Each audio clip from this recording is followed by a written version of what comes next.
시편 105편 전체의 말씀을 읽는 것이 아니라 요 중간에 있는 부분 요셉의 이야기를 시편이 어떻게 해석하고 있는가를 살펴보는 가운데에 하나님이 주시는 은혜를 만나기를 원하고 또한 우리의 기도의 제목들을 발견할 수 있기를 바랍니다.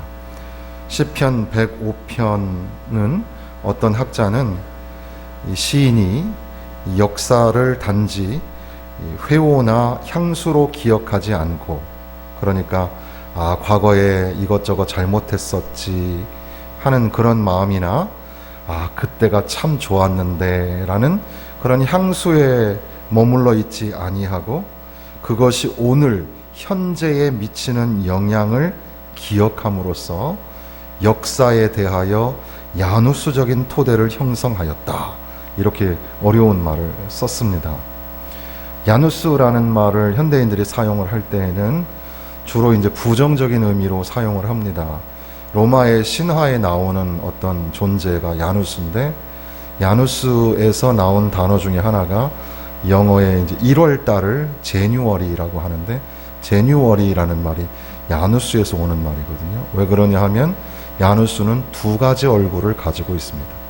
하늘에 들어가는 문을 지키는 두 가지 얼굴을 가진 존재인데, 그래서 우리가 이제 작년과 이 올해, 새해를 두 가지를 같이 볼 수 있는 달이 1월 달이기 때문에, 그래서 이제 그 야누스, 야누 아리우스 뭐 이런 식으로 해서 제뉴얼이라는 말이 생겼다는 그런 의미도 있는데, 이것을 우리는 인간에게는 두 가지 얼굴이 있다, 선한 얼굴이 있고 악한 얼굴이 있다, 야누스적인 이중성이 인간에게 있다, 뭐 이런 말을 할 때 사용하는 단어입니다. 그런데 왜 이 말을 신학자가 시편 105편에 썼을까? 좀 긍정적으로 이것을 표현하기 위해서 그랬을 텐데, 시인은 지금 과거 이야기를 하고 있는 겁니다. 과거를 기억하라라는 말이죠. 바벨론의 포로 생활, 그리고 또 이제 그 고달픈 그 삶의 자리에서 아주 옛날을 기억하라는 뜻인데, 그렇게 그 과거의 사건이 단지 과거의 어떤 후회 또는 그리움에서 멈춰 있지 아니하고 오늘을 통과하는 살아있는 사건이고, 이것이 바로 미래로 연결되어 있다. 그래서 이게 두 얼굴처럼 과거와 미래가 전혀 다른 세상인 것처럼 보이지만 이거는 하나다, 그런 의미에서 썼다는 겁니다. 그러니까 그 유대인들을 학살했던 그 홀로코스트에 가면 거기에 이 야드 바셈이라는 기념관에 보면 망각은 망국의 길이고 기억은 구원의 길이다라는 글이 있다고 합니다. 잊어버리는 것은 망하는 길이고 기억하는 것은 구원의 길이다, 이런 뜻이죠. 기억이 참 중요하다라는 말입니다. 그래서 어떤 학자는 이 시편 105편을 구분을 할 때 설교적 관점에서 1절부터 6절까지를 기억하라, 7절부터 11절까지를 주님께서 기억할 것이다, 또 12절에서 15절까지를 주께서 보호해 주신 것을 기억하라, 그리고 16절에서 22절까지를 요셉을 기억하라, 23절에서 38절을 출애굽을 기억하라, 39절에서 43절을 광야를 기억하라, 그리고 마지막까지는 아브라함의 언약의 성취를 기억하라. 그래서 이 시편 105편이 다 기억하라, 기억하라, 이런 메시지로 되어 있다는 겁니다. 그래서 결국 이제 그 중에서 요셉의 이야기를 우리가 다시 이렇게 얘기를 나누려고 하는 겁니다. 먼저 우리의 삶에도 베풀어 주신 하나님의 은혜, 과거에 우리에게 베풀어 주셨던 그 은혜를 기억하는 것이 굉장히 중요합니다. 은혜의 사건, 사실 우리가 받았다라고 하는 그 은혜는 이미 완료적으로 시간적으로 보면 과거에 일어난 사건일 가능성이 많습니다. 여러분이 예수님을 언제 만나셨는지, 몇 월 며칠인지 이런 거를 우리가 알 수는 없어도 예수님을 만나서 한없이 우리에게 부어주시는 은혜를 체험했던 그런 경험이나 그런 기억이 있으시다면 그것을 기억하는 것이 굉장히 중요합니다. 그리고 더군다나 이렇게 신방을 가서 아주 오래전의 사건들을 기억하시면서 얘기를 해주시는 우리 권사님들의 그 얘기를 들어보면 그 삶 가운데 나타났던 아주 놀라우신 하나님의 역사가 있었어요. 하나님의 기적의 역사, 은혜의 역사, 구원의 역사가 그 개인에게, 그 가정에게 임하셨던 사건이 있었다는 겁니다. 그 과거를 기억하는 것이 그저 단순히 옛날 이야기가 아니라 그 과거를 생생하게 기억하는 것이 오늘을 사는 것이고, 또 오늘도 미래의 입장에서 보면 오늘도 과거잖아요. 오늘을 어떻게 사는가가 굉장히 중요하죠. 코로나로 인하여서 이렇게 상황이 이렇게 될 줄 우리는 아무도 몰랐는데, 이제 미래의 어느 날 코로나가 있었지라고 우리가 기억을 할 날이 오겠죠.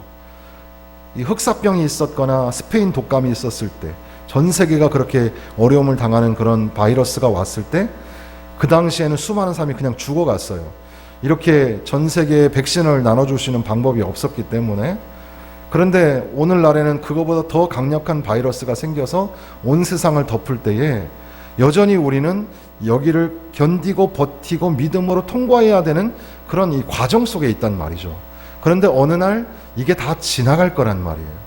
그리고 그 미래의 어느 시점에서 오늘을 기억하면서 그때 우리가 과연 믿음으로 살았는지, 하나님의 말씀에 그 약속을 의지하여서 살았는지, 그래서 결국에는 하나님의 말씀이 성취되었다, 이것을 미래적으로 우리가 선포할 수 있을지.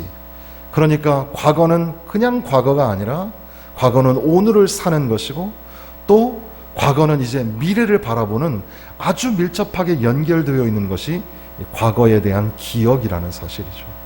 그래서 내가 주께 받은 은혜를 기억하는 것이 굉장히 중요하고, 그 은혜를 가지고 내가 오늘을 또 살면서 하나님의 새롭게 하여 주시는 그 은혜 가운데서 미래를 향하여 나아가는 겁니다. 이 또한 지나가리라. 오늘의 시간도 지나갈 겁니다. 코로나뿐 아니라 여러분 개인의 삶에 불어닥치는 환난도 고통도 다 지나갈 겁니다. 그 지나간 미래의 어느 순간에 그때 정말 믿음으로 지났지. 그때 하나님이 순간순간마다 은혜를 베풀어 주셨어. 하나님의 은혜가 아니었으면 그때 통과하지 못했을지도 몰라. 이렇게 기억하는 것이 굉장히 중요하죠. 그래서 요셉의 이야기를 기억하는 겁니다. 앞서 여러 가지 내용, 아브라함과 야곱의 자손, 그 족장들, 애굽의 피난살이와 가나안 땅에서의 방황 등등의 이야기가 시편 105편에 다 기록이 되어 있는데, 그 중에 요셉 이야기, 요셉의 이야기를 기억하면서 하나님의 은혜를 구하고 있는 겁니다. 요셉의 이야기는 어떤 이야기였죠? 야곱의 사랑하는 아들이었습니다, 요셉은. 그런데 너무 그 아들을 사랑하는 바람에 다른 형들에게 미움을 사게 되고, 그리고 이제 구덩이에 파묻혀서 죽게 될 위기의 상황에서 미디안 상인에게 팔려가게 되고, 그리고 이제 애굽 땅에 팔려 들어가서 어떤 사람의 집에, 거기에서 이제 노예처럼 종으로 있지만 그 성실함 때문에 그 집에서 이제 모든 것들을 관리하는 사람으로 또 지나게 되죠. 그러나 예기치 아니하는 사고로 말미암아 큰 오해를 사게 되고, 그래서 이제 감옥에 갇히게 됩니다.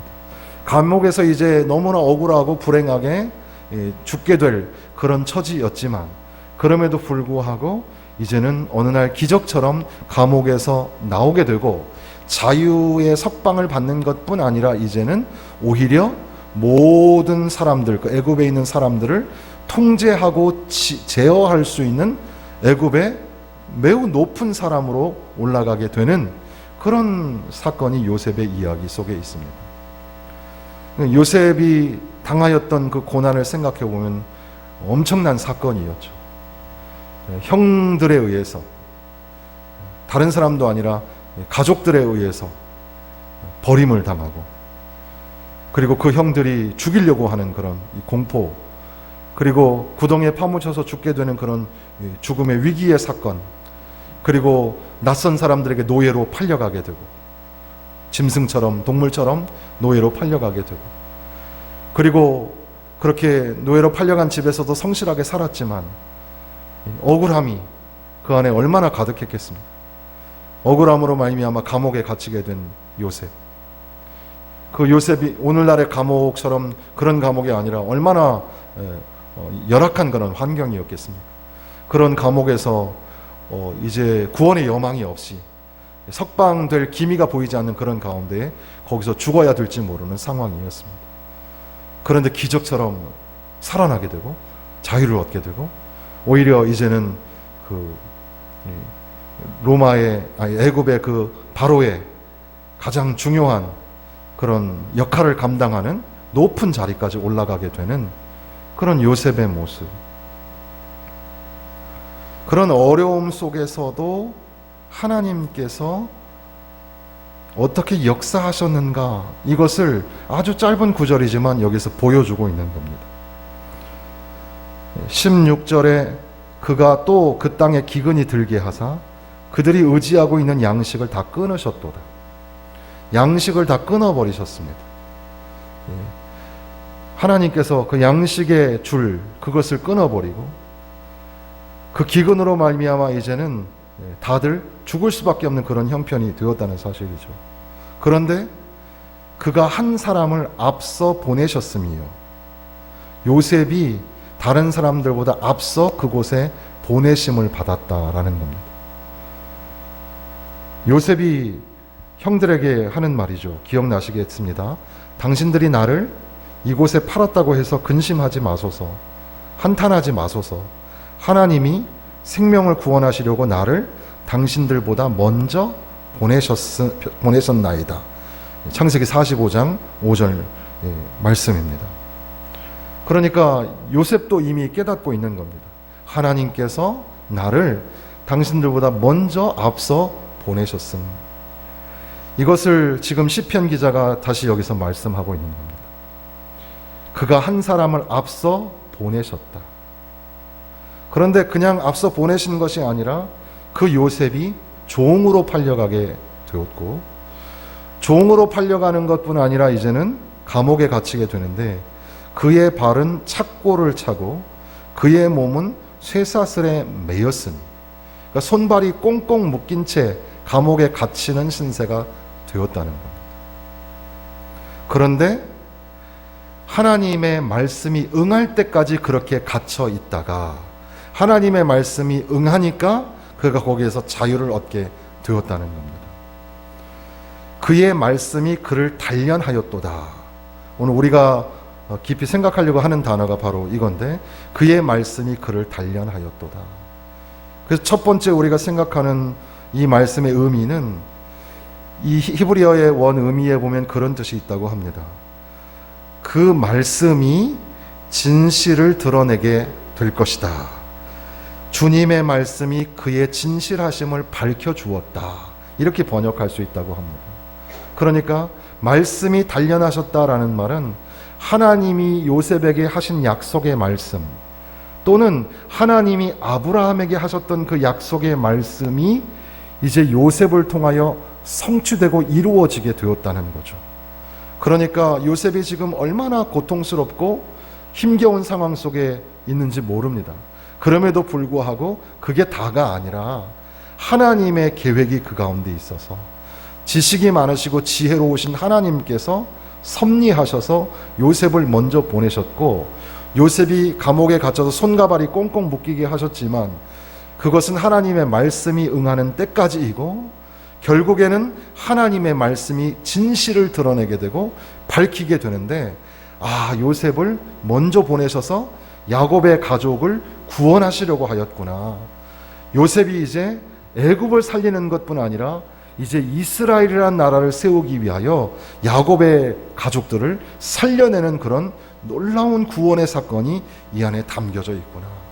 하나님의 말씀이 진실을 드러내게 된다는 그런 사실을 시편 105편은 그 과거를 기억하는 가운데에 오늘을 노래하는 사건으로 그렇게 노래를 부르고 있는 겁니다.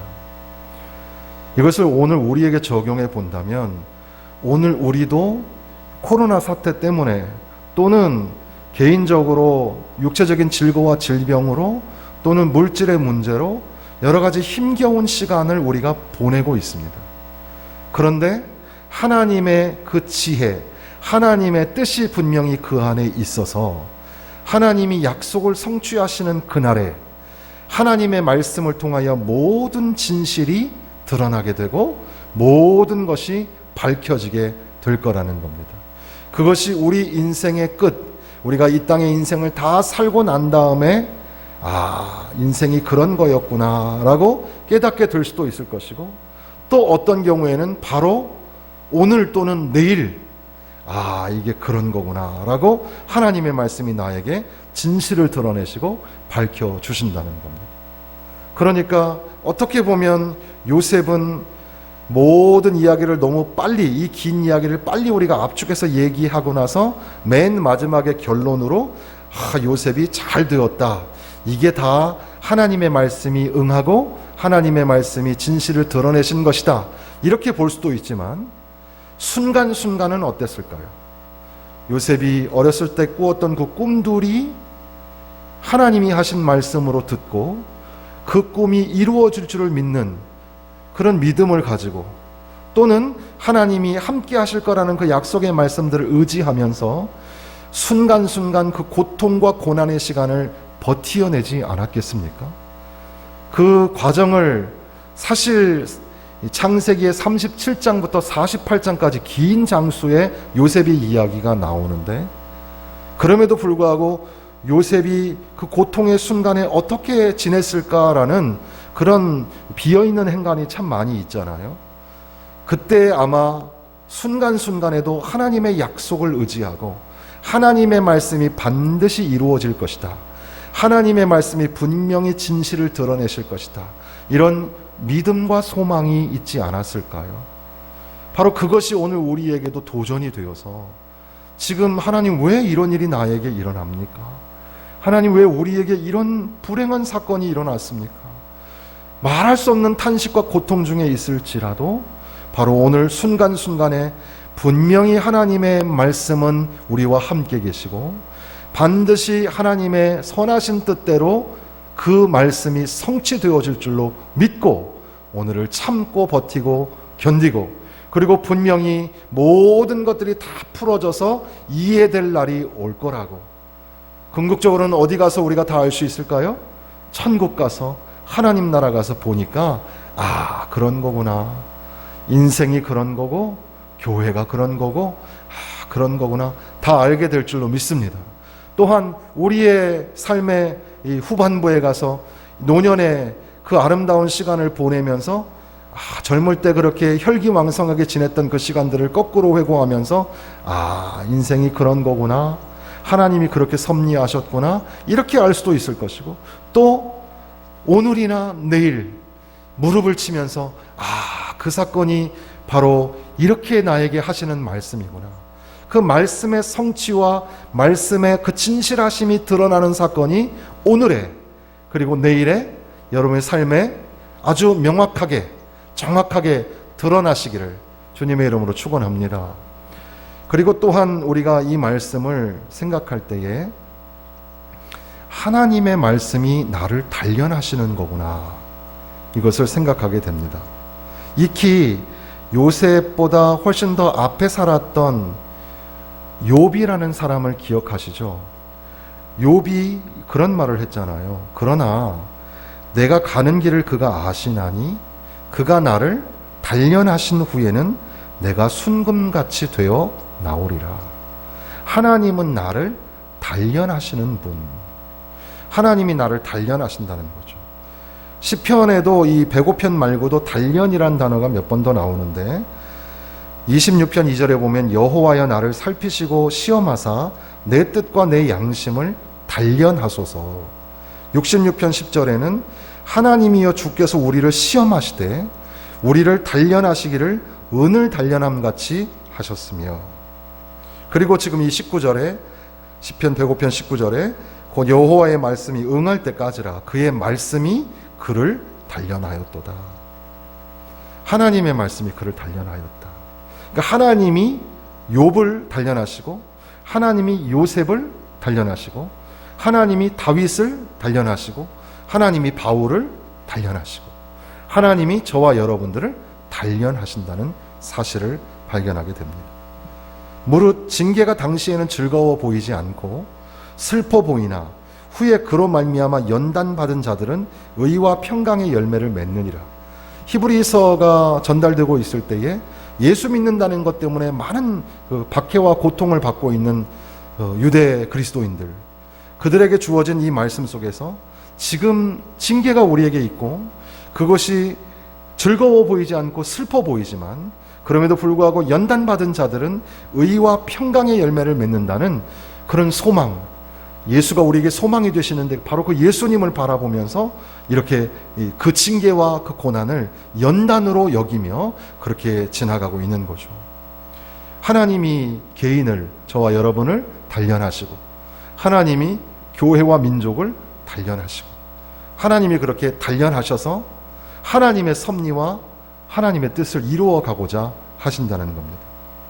그래서 제임스 패커라는 학자가 아주 오래전에 쓴 하나님을 아는 지식이라는 책에 보면 하나님은 지혜로우신 분이시다, 하나님은 지혜의 하나님이시다, 그 부분을 말하면서 요셉이 형들에 의해서 애굽의 노예로 팔리게 되고 또 보디발 아내의 중상 모략으로 옥에 갇히게 되고 그럼에도 불구하고 결과적으로는 자유를 얻고 높은 자리에까지 오르게 되는데 거기에는 하나님의 지혜가 담겨져 있다.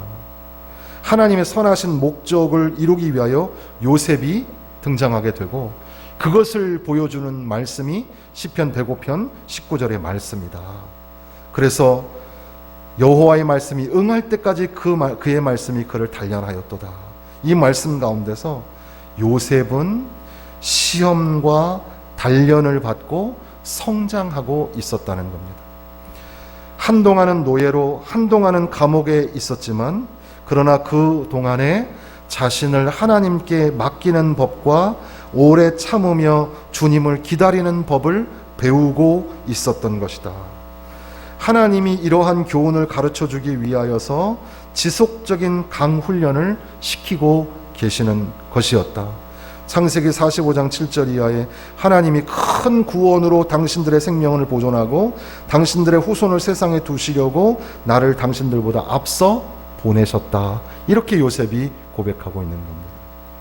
그러니까 요셉은 형제들을 사랑하는 그런 깊은 사랑을 회복하게 되고 형제들을 벌하지 않으려고 하는 그런 연민의 마음도 있었지만 그러나 그것보다도 더 큰 통찰력을 발견하는데 이건 그냥 우리 가족의 비극의 역사가 아니라 하나님의 지혜였습니다.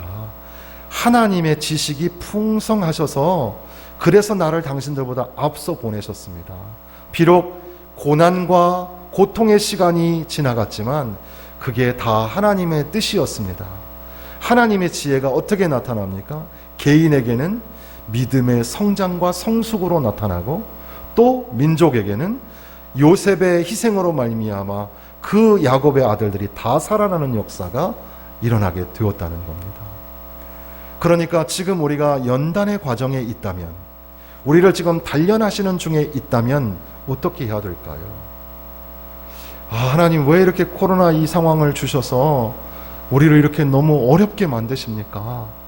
그런데 이것이 혹시 하나님이 우리를 단련하시는 거라면 어떻게 해야 될까요? 하나님의 지혜가 분명히 그 안에 있지 않겠습니까? 하나님의 지혜는 무궁무진하기 때문에 우리가 그걸 다 찾아낼 수 없다 하여도 지금처럼 이 말씀처럼 적어도 두 가지 정도는 생각하게 되죠. 하나는 내 개인과 하나는 교회와 민족, 열방을 향하신 하나님의 뜻입니다. 내 개인이 이 시간을 어떻게 지내야 할까요? 마스크를 쓰고 있는 이 시간이 얼마나 고통스럽습니까? 이 시간이 빨리 지나갔으면 좋겠잖아요.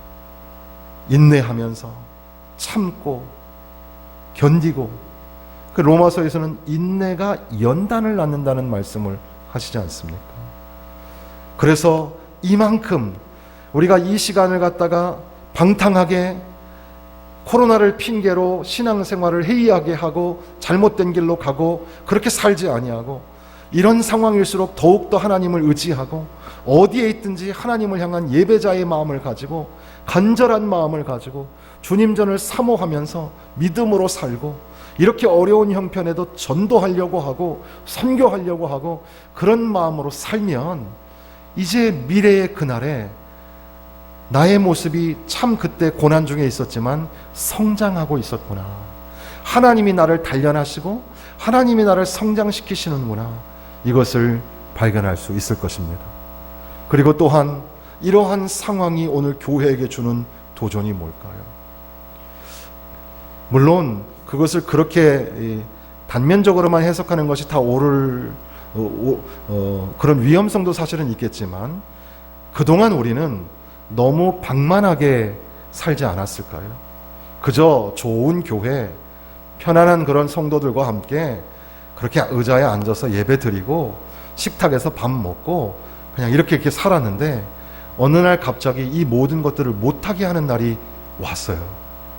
예배도 못 모이게 하고 밥도 못 먹게 하고 이런 상황이 올 줄 우리가 생각도 못했죠.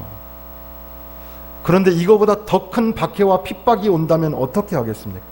이 정도에도 우리가 다 흩어져 버리는데 만약에 무시무시한 그런 박해와 핍박이 찾아온다면 어떻게 할까요? 교회는 다 도망가고 문은 다 닫고 캄캄한 교회가 되지 않을까요? 믿음으로 버텨내는 교회. 그러면 그럴수록 더 하나님께 모여서 예배하고 하나님께 기도하고 전도와 선교의 사명을 감당하는 하나님의 뜻대로 살기 위하여 몸부림치는 그런 교회를 하나님이 그리워하지 않겠습니까? 바로 그게 교회에게 하시는 도전일 겁니다. 세계 모든 열방이 비행기가 이렇게 다 끊어지고 항로가 다 막혀버릴 줄 누가 알았습니까? 그저 2박 3일 우리가 여행 가는 거 되게 쉽게 생각했는데 자가격리 기간 따지고 하면 우리가 갈 수가 없어요. 지금 세상을. 이런 상황이 벌어졌단 말이죠.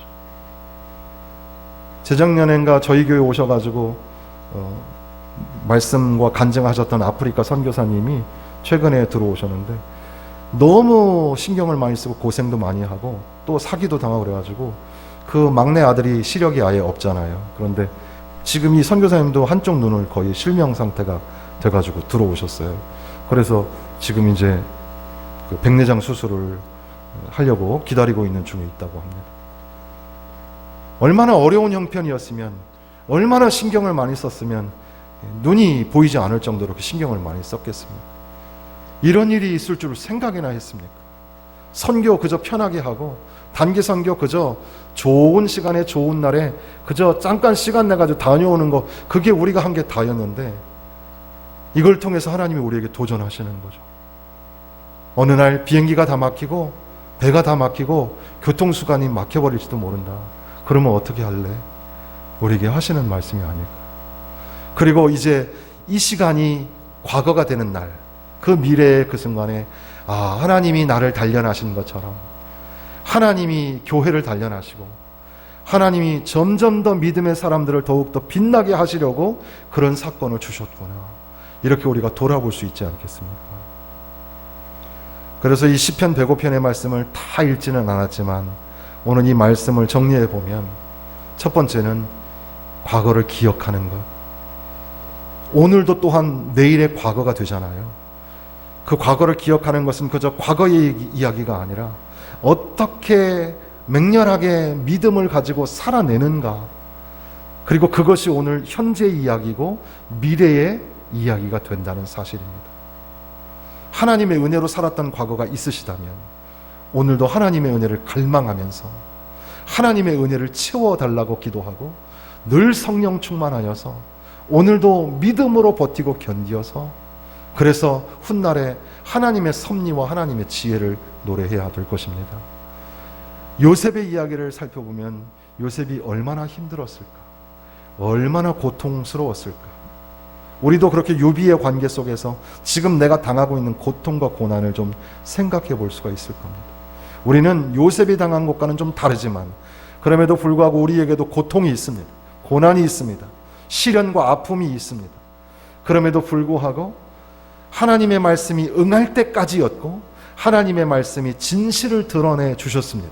그처럼 오늘 우리의 삶에도 분명히 하나님의 약속의 말씀에 성취가 있고 하나님의 말씀이 진실을 드러내는 그 시간이 곧 올 겁니다. 그것을 믿음으로 믿고 살아가야 할 줄로 믿습니다. 그리고 끝으로 하나님은 나를 단련하신다. 하나님은 여러분을 단련하신다는 너무나 당연한 사실이지만 다시 한번 믿음으로 고백하는 겁니다. 연세가 많으신 우리 권사님들도 하나님이 나를 단련하신다. 또 젊은 사람도 어린아이도 하나님이 오늘 나를 단련하신다 믿으면서 하나님이 나를 단련하신 후에는 나를 정금같이 낫게 하시리라는 욥의 고백처럼, 그리고 또한 시편 105편의 시인이 요셉의 이야기를 통해서 그의 말씀이 그를 단련하셨도다라고 기록하는 것처럼 분명히 하나님이 나를 단련하시고 계시죠. 그것이 달콤하지는 않을 겁니다. 그래서 시편, 우리가 잘 알고 있는 시편 119편에 보면 말씀에 관한 이야기가 참 많이 나오는데, 내가 주의 법을 어찌 그리 사랑하는지요, 내가 그것을 종일 작은 소리로 읊조리나이다. 주의 계명들이 항상 나와 함께하므로 그것들이 나를 원수보다 지혜롭게 하나이다. 이렇게 하나님의 말씀이 나에게 지혜가 된다고 하면서 나의 고난이 매우 심하오니 여호와여 주의 말씀대로 나를 살아나게 하소서. 주의 말씀이 나를 단련하시고 고난이 극심한 가운데서도 주의 말씀으로 나를 살려주옵소서. 말씀 붙잡고 말씀에 의지하여 나를 단련하시는 그 말씀에 의지하여 믿음으로 살아내는 저와 여러분 되시기를 주님의 이름으로 축원합니다.